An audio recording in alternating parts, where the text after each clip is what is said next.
that's entertainment. You know, when you're a great fighter, a great entertainer in general, you want the person to say, when do I see that person again? When's he gonna play again? When's he gonna fight again? You know, you gotta be able, if you can't put in the seats, you're gonna get fired. You know. 40 fight, and I have Crawford winning this fight. Crawford's gonna win this fight doing something that nobody's done to Canelo. Okay. That's all I'm gonna say. And it didn't take me going to camp to know this. Okay. Weight game. So Israel Majimov says that if Terence Crawford bulks up, that's gonna be the biggest mistake he can possibly make. And that's gonna hinder him from being victorious against Saul Canelo Álvarez. Mike Tyson shared his thoughts after training with Terence Crawford, highlighting the importance of staying calm before such a huge fight against Canelo. He explained that a fighter always faces intense pressure on this kind of stage, but the real battle is psychological. According to Tyson, if Terence can control his mind and avoid being overwhelmed, then he can perform at his best and make winning look much easier. You know, fighters, pressure, right? Pressure's not being hit. You know, everybody thinks pressure's like getting on stage. No, pressure's the thought of being hit. And that's how they fall. The thought is, I'm not hitting that hard, but they think I am. Right. So it's all psychological. Are you, when you're walking to the ring, are you noticing anything, or are you so locked in? I see everything moving. Every person, every girl. Dude, your walk-ins would last longer than the fights sometimes.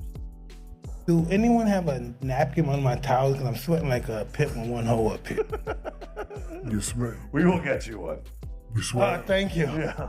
You're sweating like Charles Barkley at a spelling bee. Yeah, I'm going to be sweating pretty hard there, too. Exactly.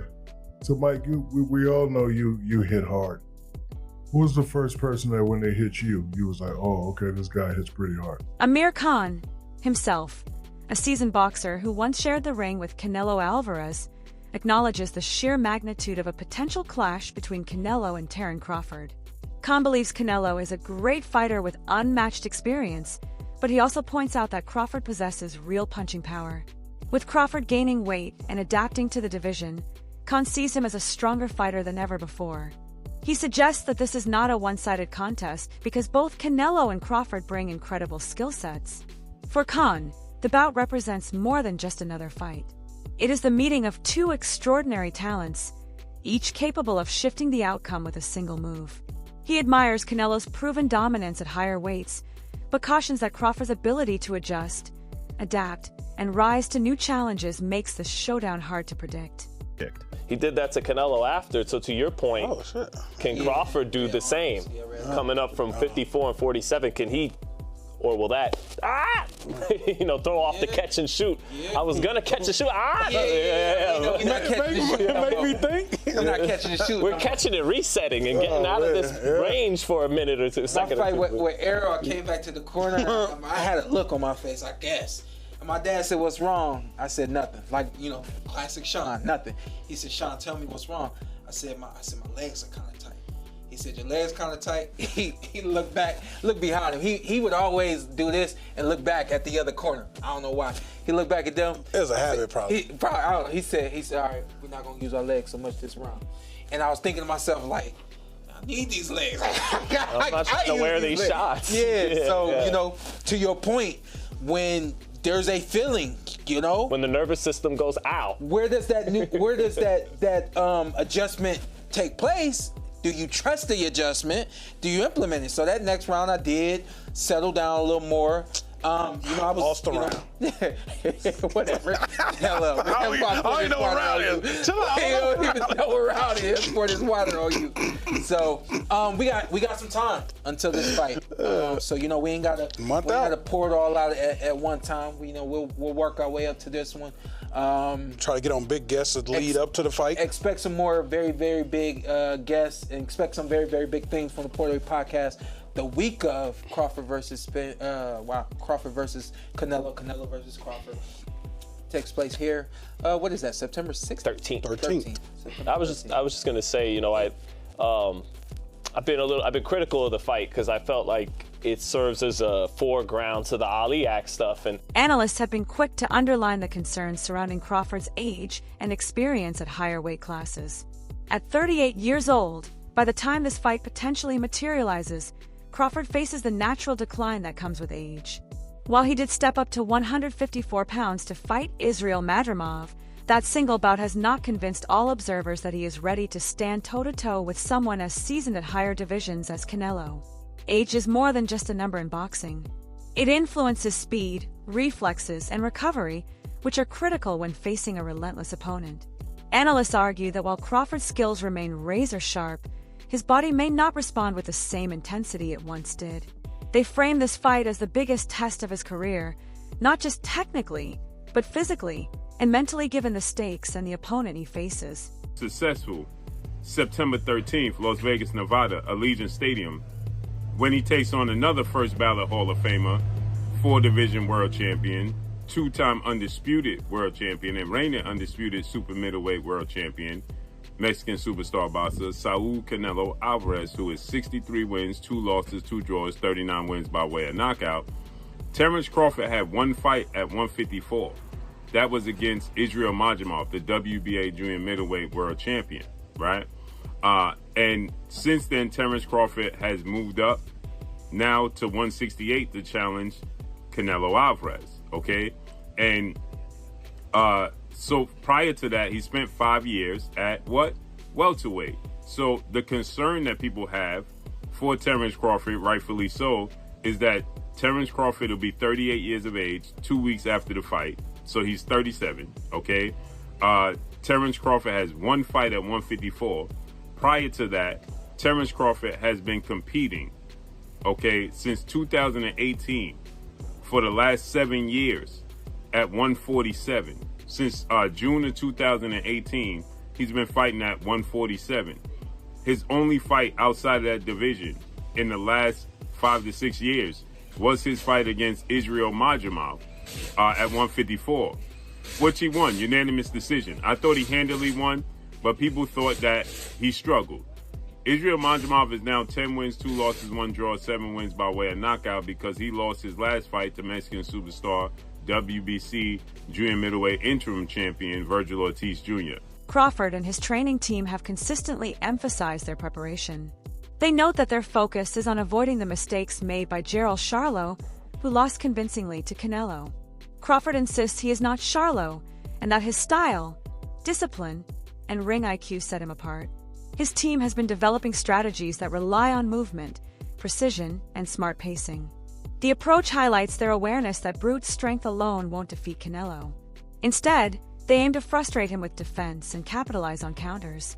The training camp has been intense, involving rigorous conditioning and sparring sessions designed to mimic Canelo's power and pressure. Team Crawford just revealed that they're currently working on making sure that the Omaha native doesn't end up like Jermell Charlo this coming September 13th when he faces Canelo Álvarez. Now this report comes from Boxing Scene, wherein it was just revealed by somebody from Crawford's camp that Terence Crawford is, quote, wary of repeating the mistake that former 154-pound champion Jermell Charlo made to a new weight limit without consideration of other factors. Boxing Scene further elaborated by saying that Crawford wants to retain his ability to fight with fluidity, maximizing the effectiveness of his power punches from both hands and ability to fight from a southpaw stance. With that said, Crawford's camp is now on full lockdown from the media or any sort of distraction up until fight week. Now, it's definitely worth considering that while it's techniques and analysts have pointed out the natural risks associated with weight gain as boxers move up divisions, speed and agility can be compromised. Terence Crawford, now entering heavier territory, has raised eyebrows with pictures circulating online that show him looking considerably bulkier. However, analysts caution that photographs can be misleading due to camera angles and lighting. Still, the underlying issue remains. At his age, and with additional weight, will Crawford retain the quickness that has been his defining advantage? While muscle adds power, it can also limit endurance and flexibility. Because the man is simply human. I mean, the more you age and the more weight you gain, of course you're going to be slower. Now, that doesn't mean that he won't be an elite fighter anymore. No, of course not. When you talk about special fighters like Terence Crawford and Canelo Álvarez, they can handle themselves against anyone on any given night in the worst circumstances possible. That is a fact, ladies and gentlemen. So let's get back into the discussion when it comes to Terence Crawford carrying the 168 division, when it comes to the 168 pound weight. So if you actually think about it, Terence Crawford, how is the man looking right now? I know, yes, I know that we have seen the new pictures of Crawford with him looking absolutely massive, but I actually talked about this in one of my previous videos, ladies and gentlemen, which you can go back and check out. Terence Crawford, don't let these pictures fool you, ladies and gentlemen. Don't let these pictures fool you. Yes, of course Terence Crawford gained weight, but the pictures make it seem like Terence Crawford looks like a heavyweight.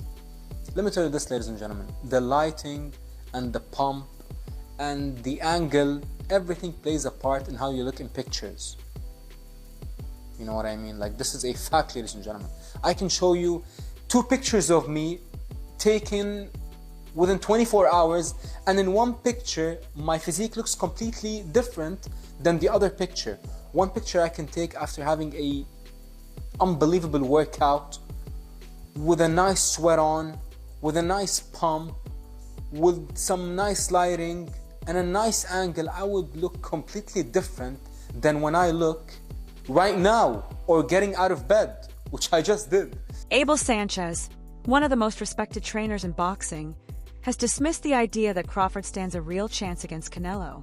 Sanchez described the matchup as more of a sparring session than a genuine contest, arguing that Crawford is simply too small to compete with Alvarez. His comments reflect a widespread sentiment that Canelo's natural size, strength, and experience in higher divisions give him a decisive edge. According to Sanchez, while Crawford is a great fighter, greatness cannot always compensate for the physical realities of boxing. Crawford, quote, "It will be a sparring session for Saul Canelo Alvarez." Coach Abel Sanchez dismissed Crawford's chance against Canelo, and it's really because of the weight gain. Renowned Mexican trainer Abel Sanchez has reignited the hype surrounding Canelo Crawford, scheduled September 13th, Las Vegas. Speaking to the ring, Gennady Golovkin, trainer, says, quote, "Crawford is a great fighter, but that's why weight divisions exist. Canelo has proven that when he moves up, he faces and beats the best in each category. Neither Bivol could hurt him, nor could my fighter in 2 fights." And he's talking about Golovkin. And even though Canelo and Golovkin fought 3 times, Abel did not train him for the 3rd fight. It was Jonathan Banks. So that's why he said in the 2 fights that he's familiar with, he's saying that Golovkin never really hurt Canelo. The weight jump, the big disadvantage. Crawford, undefeated record. He's 41-0, 31 knockouts. Agreed to move up to 168, blah, blah, blah. And he says, quote, "If Crawford had taken 3 or 4 years to gain strength and mass properly, he would have a better chance. But doing it in just over a year is too risky. He'll be slower and Canelo will dictate the pace." Now, this is a recent picture of Crawford, who definitely looks in shape. And, you know, that's what we come to expect from a guy like Crawford. Chris Algieri takes a different perspective by criticizing the level of hype surrounding this matchup. While fans and promoters have called it one of the biggest fights in boxing history, Algieri disagrees. He argues that although it is an exciting fight, it is far from the best ever. According to him, the contest doesn't measure up when compared to historical clashes that involved evenly matched opponents in their primes. Algieri warns that the public may be overestimating the drama of the bout, given that Crawford is stepping into unfamiliar territory against a proven champion at higher divisions. I love it because I have a lot of casuals who go to me and like, "Man, I can't wait for this fight. This is the best matchup that can be made." And I'm like, no, it's not. It's certainly not. Definitely not. Definitely not the best fight that can be made right now. I can think of a dozen fights that I would rather see. And a lot of them include Inoue against a bunch of different guys that I would rather see over this fight. But casual fans don't care that much about 122-pound guys who fight across the world in Japan. They care about big names and characters. But at the end of the day, when you look at this on paper, Crawford's 38, Canelo's 35. Neither looked very impressive in their last fight. They're still 3 weight classes apart. That has not changed, because, you know, and Crawford hasn't fought in a year plus. And yeah, I mean, there's a lot of poo-pooing of this on paper. So I'm glad somebody says it. So thank you. This guy, he didn't say his name. Yeah, I like this guy. He came out there and just said his piece and left. That's the type of guy that definitely calls in the WFAN here in New York. It's like, we need Boone fired. The Yankees suck. I don't look forward to anything. But, what's up with that bullpen? Yeah, all right, I'm out of here. I'm out. I'll hang up and listen. But yes, like you said, there are a bunch of fights you'd rather see. There are a bunch of fights I'd rather see both these guys in rather than the one we're getting. Like, I'd rather see. That's a great way to put it too.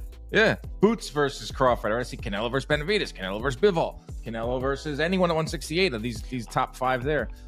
What about Virgil and Crawford? I like that fight. That got mentioned at one point. Absolutely. I mean, but this is how boxing works. We'll all be excited on September 13th because it is a big event. We've talked about this numerous times on the show. We need big events, at least 1 or 2 of them a year, to stay relevant as a sport. It's on Netflix. We're all going to be excited that week heading into it. Maybe even that guy.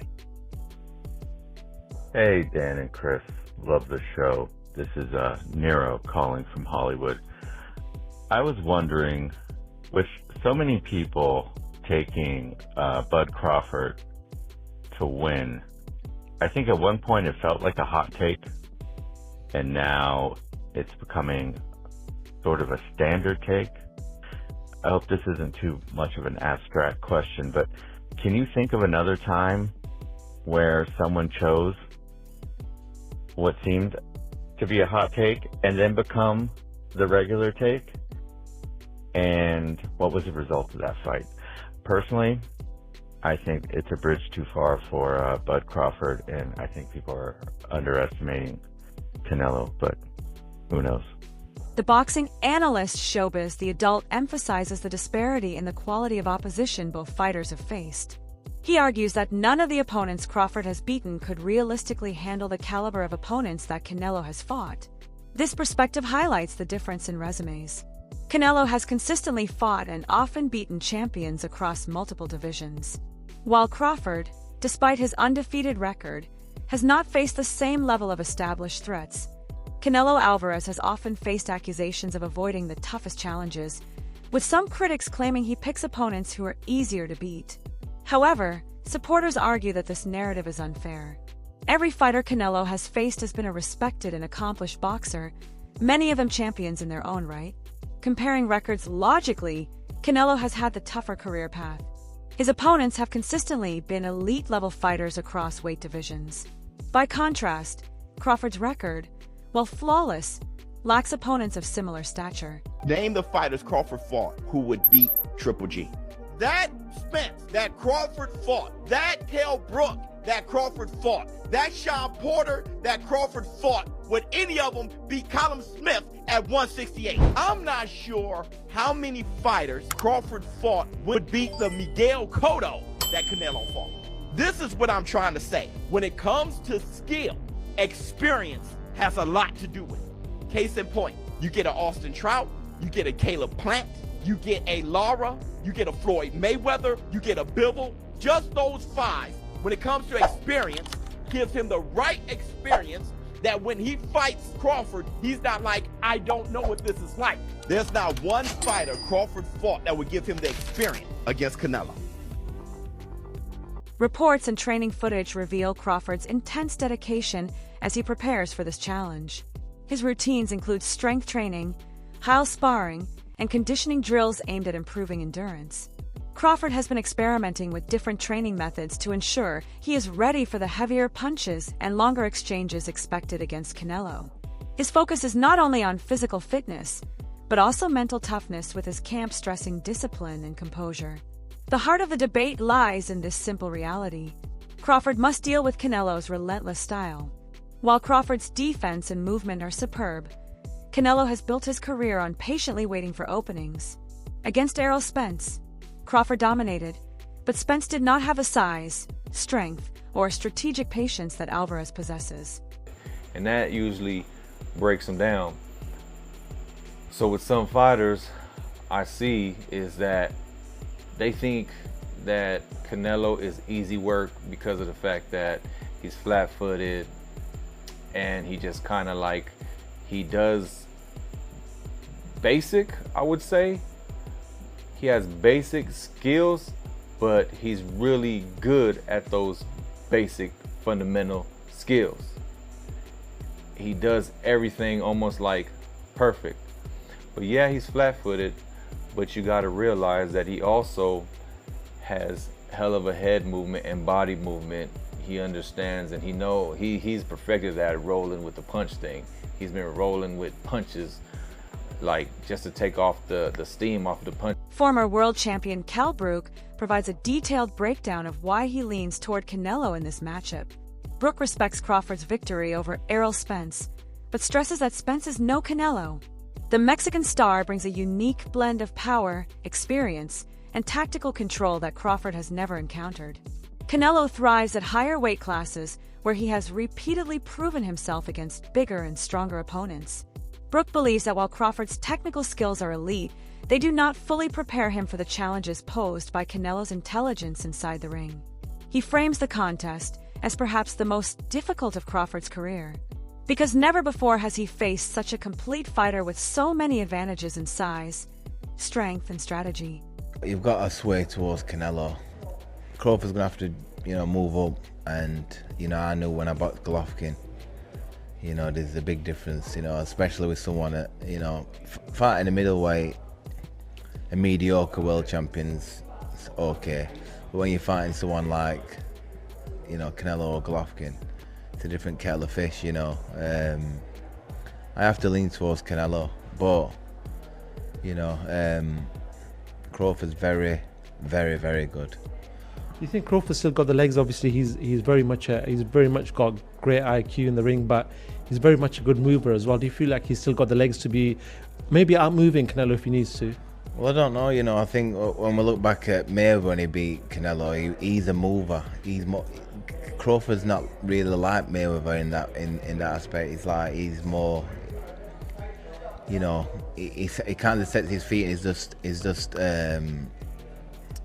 He's cute with how he approaches chucking shots and moving. You know what I mean? I think it's a different fight to Mayweather, and Canelo's obviously a different fighter from when he boxed Mayweather. That's it for today's video. Stay tuned.